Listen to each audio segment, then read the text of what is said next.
En marge des travaux du premier sommet Corée du Sud-Afrique, Faure Eswatini Gnassingbé a eu des entretiens avec plusieurs personnalités du monde économique, financier et des affaires dans les perspectives de renforcement de la coopération entre la Corée et le Togo. Le responsable de l'autorité de tutelle de la Corée Africa, Food and Agriculture Cooperation Initiative, a examiné avec le président de la République les modalités d'adhésion du Togo au CAFACI, une structure de partenariat technologique agricole à l'échelle continentale. Le projet CAFACI au Togo vise en particulier à fournir une assistance technique pour améliorer la culture du riz. L'adhésion du Togo à cette initiative sera un point de départ important pour la coopération agricole entre la Corée et le Togo et permettra de renforcer significativement les échanges de la coopération bilatérale. Faure Gnassingbé a eu aussi à échanger avec le président de la Fondation Corée-Afrique sur les possibilités d'investissement au Togo. Les questions de développement étaient également au centre du nouveau partenariat entre la Corée du Sud et le Togo. Outre cette rencontre, plusieurs autres acteurs du monde économique ont eu à échanger avec le chef de l'État togolais. L'Organisation des pays exportateurs du pétrole et ses alliés ont en effet annoncé une prolongation des réductions de production en cours jusqu'en septembre avant de remettre progressivement des barils sur le marché au cours des 12 mois suivants, dès octobre 2024 donc. Dans le détail, les membres de l'OPEP+ réduisent actuellement leur production sur 3 niveaux. À l'échelle du groupe d'abord, avec des objectifs de production officielle réduits de 2 millions de barils par jour depuis la fin 2022. Ces quotas officiels ont été étendus jusqu'à fin 2025.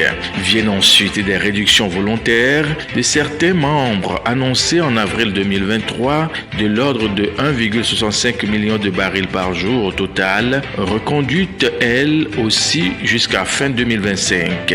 Enfin, 8 membres ont procédé à des réductions volontaires supplémentaires à hauteur d'environ 2,2 millions de barils par jour en novembre 2023. À l'issue de la réunion du dimanche passé, ces réductions supplémentaires ont été étendues jusqu'à fin septembre 2024. En résumé, les 3 coupes de l'OPEP+ totalisent un peu plus moins de 6 millions de barils par jour et sont toutes reconduites au moins jusqu'en septembre. Les Émirats arabes unis ont obtenu cependant un relèvement de leur quota officiel de production de 3 millions de barils par jour qui sera mis en place de façon progressive de janvier à septembre 2025. Avec la fin des réductions volontaires supplémentaires et l'augmentation de l'objectif de production des Émirats arabes unis, l'OPEP+ pourrait réintroduire 2,5 millions de barils de septembre 2024 à septembre 2025. Le groupe a toutefois rappelé qu'il conservait la possibilité d'arrêter ou même d'inverser la sortie de l'une de ces strates des réductions de production si les conditions de marché se détériorent. Le ministère de la Défense de Taïwan a déclaré mardi avoir détecté 23 avions chinois autour de l'île en moins de 3 heures, après de multiples intrusions depuis l'investiture à Taipei du nouveau président. La Chine estime que l'île de Taïwan, gouvernée de façon autonome, fait partie de son territoire et se dit prête à la reconquérir par la force si nécessaire. L'armée taïwanaise utilise des méthodes conjointes de renseignement, de surveillance et de reconnaissance pour observer de près la situation. Ce déploiement survient après que la Chine a envoyé 19 avions, 8 navires de guerre et 4 navires des gardes-côtes autour de Taïwan au cours d'une période de 24 heures, s'achevant à 6 heures mardi, selon les autorités taïwanaises. Fin mai, Pékin a procédé à 2 jours d'importantes manœuvres militaires autour de Taïwan, mobilisant des navires et des avions militaires chargés de munitions réelles, en affirmant qu'il s'agissait d'une punition sévère contre les séparatistes. La Chine a affirmé la semaine dernière qu'elle maintiendrait la pression militaire sur Taïwan aussi longtemps que les provocations en faveur de l'indépendance de l'île autonome se poursuivront.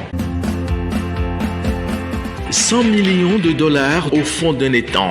C'est l'incroyable découverte qu'un couple affirme avoir faite dans un coffre-fort rouillé, boué, repêché le week-end dernier dans un étang près de New York, au parc Corona. Célèbre pour avoir été le lieu des expositions universelles de 1939 à 1964. Le couple pratique la pêche à l'aimant pour récupérer des métaux au fond des étangs, lacs et cours d'eau.